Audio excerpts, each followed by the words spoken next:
point, I get the honor to introduce Representative Dr. Kelly Morrison for her statement. Good morning. Honored to be here with our assistant leader and these esteemed healthcare professionals. I'm Dr. Kelly Morrison. I have the privilege of representing Minnesota's 3rd District, and I am the first and only pro-choice OBGYN to ever serve in Congress. In just 2 weeks, tens of millions of Americans will be forced to pay health insurance premiums that have skyrocketed or get priced out of health insurance and lose coverage entirely. And what is Republican leadership doing in our final 3 days of session?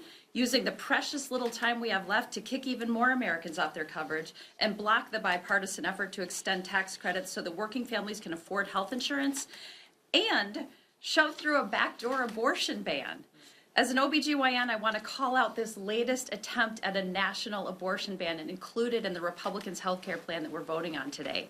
Their plan would force private insurance companies to drop abortion coverage. This means even more women, even women who live in states that where abortion health care is protected, would lose access to care.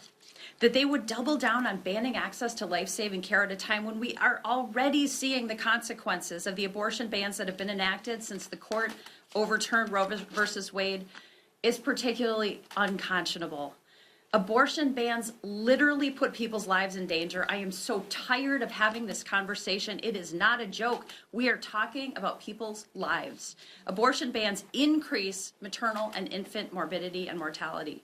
So this morning, I'm thinking about my patients and people across the country who, under the Republicans' proposed health care plan, would have less access to care, less affordable care, and more dangerous restrictions on women's health care.